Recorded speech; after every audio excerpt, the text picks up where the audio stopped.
안녕하십니까.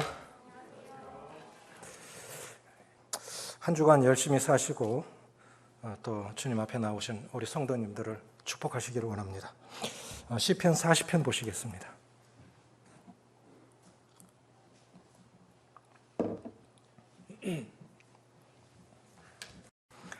시편 40편 1절부터 3절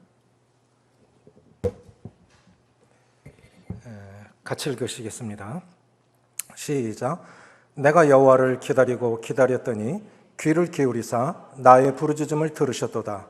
나를 기가 막힐 웅덩이와 수렁에서 끌어올리시고 내 발을 반석 위에 두사 내 걸음을 견고하게 하셨도다. 새 노래 곧 우리 하나님께 올릴 찬송을 내 입에 두셨으니 많은 사람이 보고 두려워하여 여호와를 의지하리로다.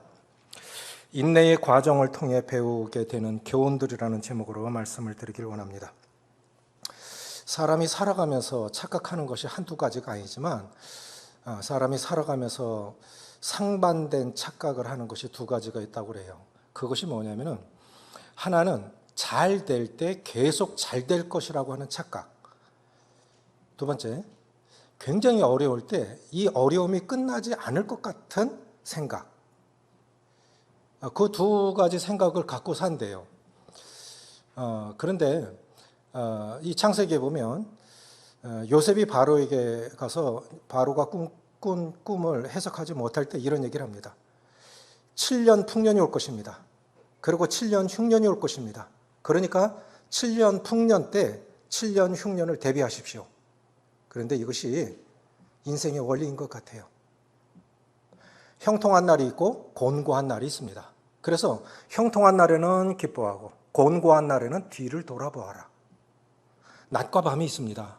시편을 보면 낮도 주의 것이요 밤도 주의 것이니 낮 같은 생활도 되고 밤 같은 고난도 있는데 창세기 8장 22절에 보면 땅이 있을 동안에는 심음과 거둠과 추위와 더위와 여름과 겨울이 쉬지 아니하리라.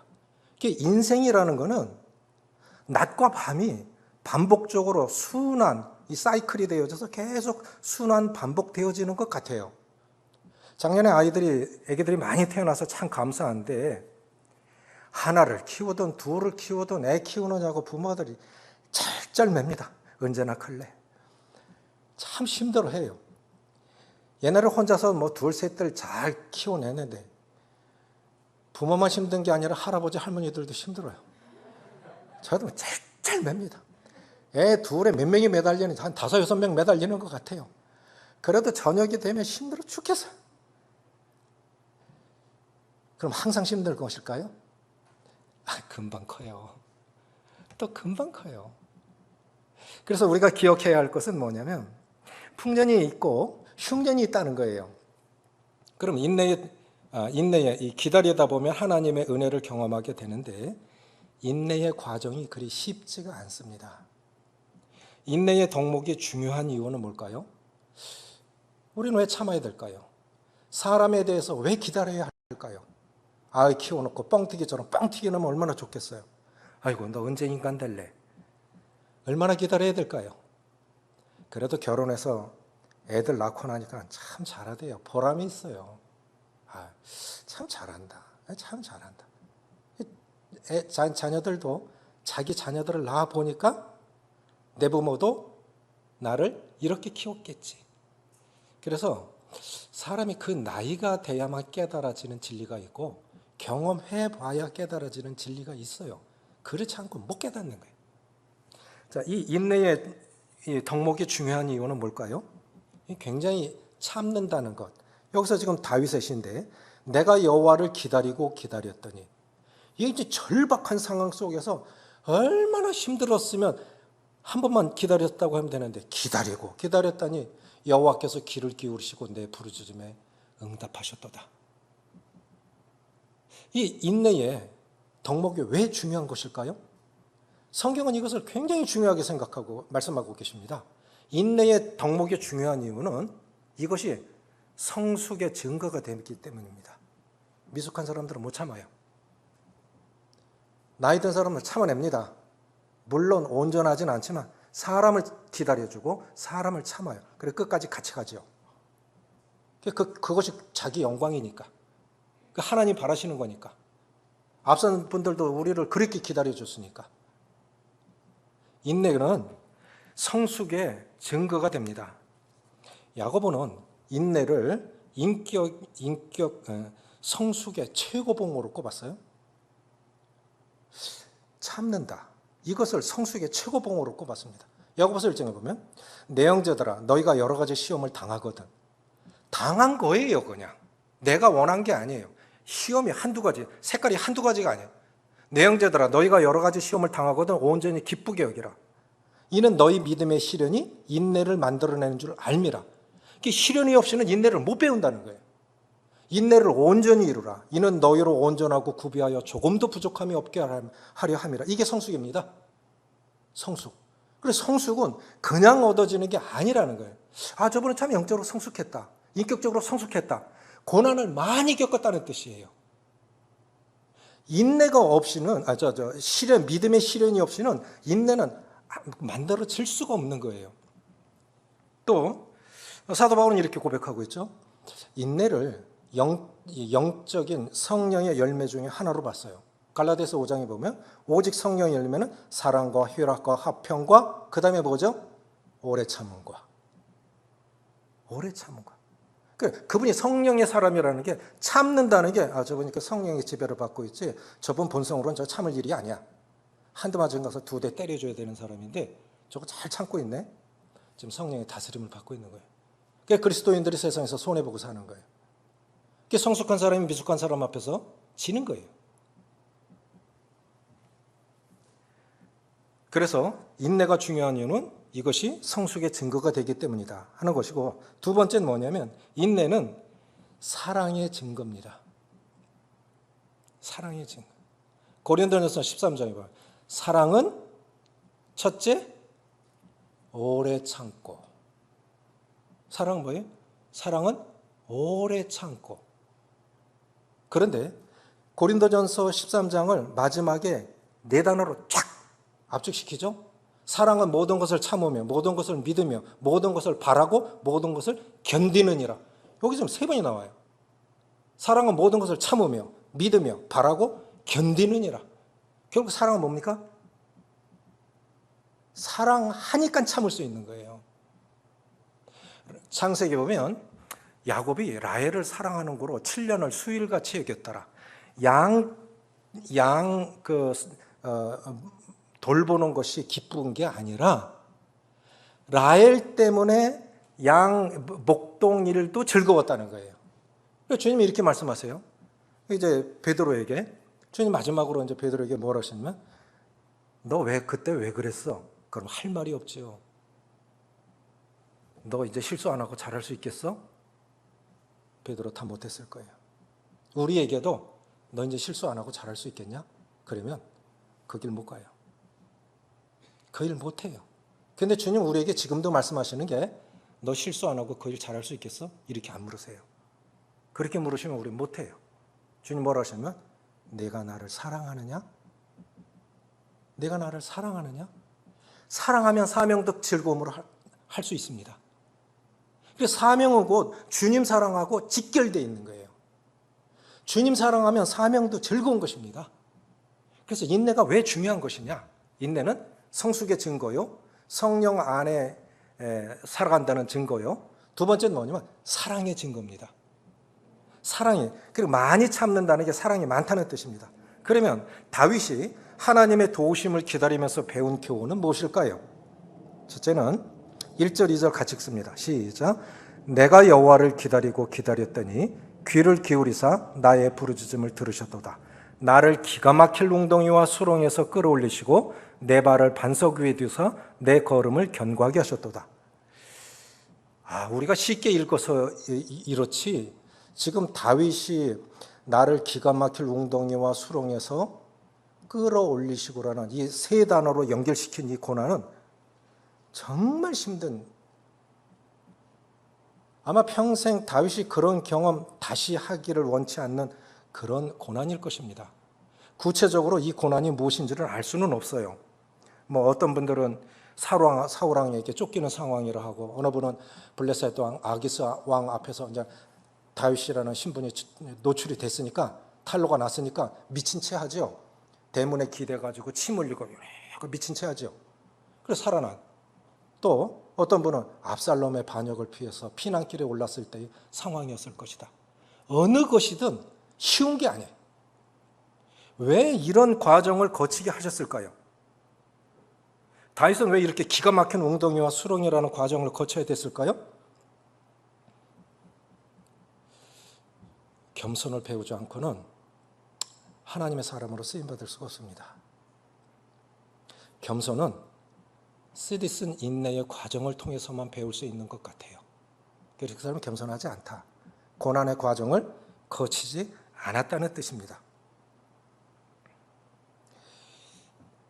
젊은 날의 성공처럼 위험한 것이 없습니다. 여기 지금 청년들 많이 계신데 우리 청년들 참 사랑합니다. 우리 청년들 참 많이 있다는 거에 대해서 참 감사하고, 저희 개척 나오기 전에 대명동교회 30년 전에 대명동교회에서 1년에 50명씩 침례를 한 3년 동안 받았어요. 그때 청년들이 한 70명, 80명 됐어요. 우리는 아직 그 수준에 이르지 않았지만, 제가 다른 지역 장로님들한테도 교제하면 옛적의 대명동교회 전성기 같은 느낌이다. 너무너무 행복하다. 감사하다. 그런데 젊은이들이 배워야 할 게 있어요. 겸손을 배우지 않고는 크게 쓰임받을 수가 없습니다. 소학 아시죠? 소학대학이라는 책이 있어요. 소학에서는 인간의 세 가지 불행의 첫 번째로 소년등과를 꼽고 있어요. 소년등과라는 건 과거에 너무 일찍, 아주 이른 나이에 과거에 급제했다는 뜻입니다. 그런데 그것을 불행으로 꼽고 있어요. 그들은 하나님을 몰랐을지라도 오랜 삶의 경험을 통해서 그걸 깨달았다는 거예요. 소년등과 일불행, 소년등과 부득호사 이렇게 꼽았어요. 그러니까 제명에 못 죽는다는 거예요. 왜 그랬을까요?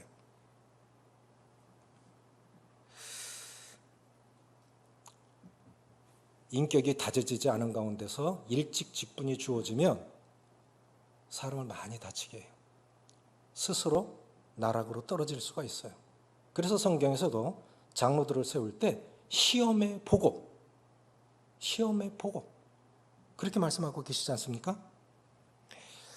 아프니까 청춘이다라는 책을 쓴 김난도 서울대 교수가 계십니다. 그 책에 이런 내용이 나와요. 그분이 강의 올리면은 제일 먼저 마감되는 인기 있는 교수예요. 근데 그분이 나는 내 제자들에게, 내 아들 같은, 아니면 내 아들보다 훨씬 어린 내 제자들에게 정말 당부하고 싶은 거 딱 한 가지가 있다. 서울대생들 제일 잘 나가는 분들 아닙니까? 대구에도 교수 모임의 형제님들이 계세요. 제가 아는 분의 아들이 그 교수로 채용이 돼서 나중에 이제 알게 됐는데, 어떤 교수가 1순위입니까? SSS면 1순위죠. 학부가 서울대, 대학원도 서울대 1순위입니다. 서울대는 뭐 학부가 서울대면 제일 먼저 1순위라는 거예요. 그 제자들에게 정말 잘 나가는, 지금 대통령들, 정부 보좌관 다 서울대 출신들이에요. 잘 나가는 사람들이죠. 그런데 이분이 뭐라 그러냐면, 나는 내 제자들이 일찍 출세하기를 바라는 것이 아니라 인격이 다져져서 크게 성공하기를 원한다. 이렇게 얘기했어요. 저는 이것이 참 의미 있다고 생각이 되죠. 일찍 출세하는 게 성공하는 게 아니에요. 다윗은 어린 시절에 10대에 골리앗의 목을 쳤어요. 사람들이 다윗에 대해서 뭐라 그랬습니까? 사울이 죽인 자는 천천히요, 다윗이 죽인 자는 만만히로다. 벌써 성공한 거예요. 왕의 10배의 성과를 얻었다고요. 그건 사실이라고 해요. 잘해요. 젊은 사람들이 잘하는 건 정말 좋은 거죠. 그런데 위험한 게 있어요. 인격이 다져지지 않은 가운데서 잘하면 위험할 수 있어요. 그래서 성숙이 중요한 것입니다. 성경에서도 빠른 성공을 경고하고 계신데, 잠언 20장 21절에 보면 처음에 속히 잡은 산업은 마침내 복이 되지 아니하니라. 이렇게 돈 쉽게 벌리네? 큰일 나죠. 주식해서 뭐 그렇게, 그러면 거기 중독이 돼서 못 빠져나와요. 또 빠른 경주자들이라고 선착하는 것이 아니며, 하나님께서 다윗을 이렇게 정말 그냥 죽음의 파도가 엄습하는 것과 같은 고난 속에 집어넣으신 이유가 인격이 아직 다져지지 않은 가운데서 너무 큰 성공을 거둔 거예요. 위험한 거예요. 본인에게도 위험하고 그런 사람이 지도자가 되면 굉장히 위험한 거예요. 그래서 그를 연단하신 것입니다. 두 번째는 뭐냐면, 그래서 하나님께서 다윗이 너무 이른 나이에 너무 엄청난 성공을 거두었기 때문에 사울이라는 그러한 천적을 만나게 하신 거예요. 두 번째는 뭐냐면, 다윗이 기가 막힌 웅덩이와 수렁을 견디는 시련의 학교에 입학한 두 번째 이유는 뭐냐면, 하나님보다 앞서지 않는 것이 지혜임을 배우게 하기 위해서 그런 거예요. 무엇이 지혜일까요? 하나님보다 앞서지 않는 거예요. 사울은 어떻게 했습니까? 사울이 실패한 가장 큰 이유는 조급함이에요. 조급함. 우리 딱 급해요.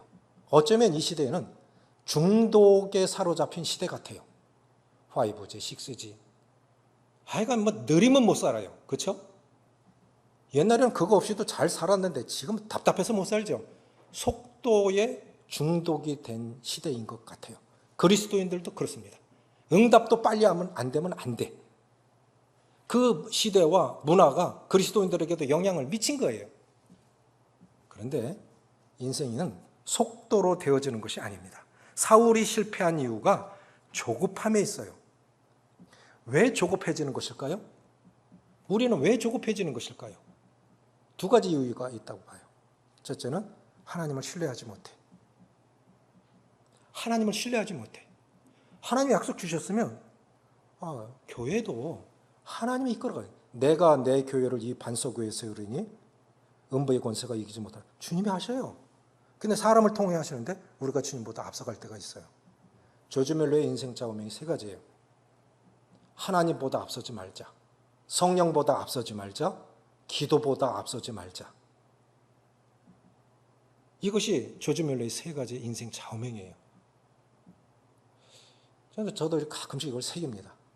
실수할 때 참 많아요. 근데 왜 실수할까? 하나님을 신뢰하지 못하기 때문에 그래요. 또 하나는 뭐냐면 하나님을 경외하지 못하기 때문에 그래요. 하나님을 두려워하면 그렇게 빨리 결정 못해요. 그렇게 못하는 거예요. 우리가 쉽게 막 하는 것들 있잖아요. 사울이 실패한 건 뭐냐면 질서에 순종하지 못한 거예요. 질서에 순종하지 못한 거예요. 다윗은 그것을 잘 알았습니다. 그래서 사울이 죽었으면 이미 기름 부음을 받은 합법적인 왕 아닙니까? 이미 3번이나 기름 부음을 받았어요. 그럼 사울 왕이 죽었으면 당연히 다윗이 올라가서 이스라엘 전체를 다 차지해도 괜찮은 거예요. 이건 불법이 아니에요. 그건 괜찮은 거예요. 그런데 어떻게 합니까? 다윗은 이렇게 말해요. 제가 헤브론으로 올라갈까요? 헤브론으로? 아니, 유다 땅으로 올라갈까요? 다윗이 유다 지파잖아요. 그러니까 자기 지역으로 가겠다는 거예요. 예루살렘으로 안 들어가고 예루살렘으로 입성하면 왕이죠. 제가 유다 땅으로 올라갈까요? 어디로 갈까요? 헤브론으로 가라. 그래서 헤브론에서 7년 6개월, 예루살렘에서 30년인가요? 33년인가를 이렇게 예루살렘 왕으로 있죠. 30년 동안. 그러면 다윗은 왜 헤브론에서 7년 6개월을 기다렸을까요? 우리가 왕들의 행적을 자세히 추적할 이유가 있어요. 왜 헤브론에서 7년 6개월을 기다렸을까요? 다윗은 이미 힘도 있어요. 백성들은 이미 10대 때 벌써 다윗을 사울이 죽인 자는 천천, 다윗이 죽인 자는 만만으로 인정한 사람입니다. 그런데 왜 유다 땅, 한 지파, 작은 땅을 차지하고 7년 6개월을 거기서 유다 지파의 지도자로 있었을까요? 사람은 강압적으로 끌어서는 안 옵니다. 사람은 마음의 감화와 감동이 안 되면 안 따라요. 소리 지른다고 따라오는 게 아니에요. 권위로 따라오는 게 아니에요. 강요한다고 따라오는 게 아니에요. 사람은 감동이 되어지고 스스로 자원하는 마음이 없으면 안 따라요. 그러니까 다윗은 7년 6개월 동안 이스라엘 지파, 나머지 지파 사람들이 마음이 자기에게로 돌이키기를 기다린 거예요. 그래서 7년 6개월을 기다린 거예요. 그 후에 예루살렘으로 올라갑니다. 다윗은 깨달은 거예요. 사울처럼 되지 말자. 사울은 어떻게 했습니까? 사무엘이 내가 올 때까지 기다리세요. 제사 드리지 말고 기다리세요. 그런데 약속한 날짜가 됐는데도 사울은 안 와. 그러니까 자기가 제사를 드려버려요. 이건 정말 큰일 날 짓인 거예요. 제사장만이 드릴 수 있는 제사를 베냐민 지파 왕이라 할지라도 베냐민 지파 사람이 제사를 드린 거예요. 우시야 왕이 번제 드리려 하다가 문둥병 걸렸잖아요. 죽는 거예요. 그래 자기가 해버려요. 급하다고 막 해버려요. 급하다고. 그러니까 다윗은 뭘 깨달았겠습니까? 하나님보다 앞서지 말자. 하나님이 하게 하시면 다 되게 돼 있어. 언젠가 다 되게 돼 있어. 기다리는 거예요. 다윗은 기가 막힌 웅덩이와 수렁을 거치면서 그것을 배웠다고 생각이 되어집니다. 그런 의미에서 우리 청년들이 이제 졸업하고 나면 직장 갑니다. 일이 힘든 게 아니라 우리 청년들 간증을 들어봐요. 군인 얘기도 들어보고 병원 얘기도 들어보고 다 똑같아요. 훈련이 힘든 게 아니라 인간이 힘들어요. 병원 일이 힘든 게 아니라 사람이 힘들어요. 인간관계 속에서의 갈등은 정말 힘듭니다. 거기서 왜 그런 일들을 허락하신 걸까요? 사람을 얻기 위해서는 부단히 기다려야 됩니다. 참는 거 배워야 됩니다. 그래서 사람을 얻기 위해서 참고 기다려야 되는데 빌립보서 4장 5절을 보면 너희 관용을 모든 사람에게 알게 하라. 주께서 가까우시니라. 관용이 사람을 얻는다고요. 넓게 받아들이는 넓은 마음. 의인의 열매는 생명나무라. 지혜로운 자는 사람을 얻느니라. 세 번째 뭐냐면 용서가 승리임을 배웠어요.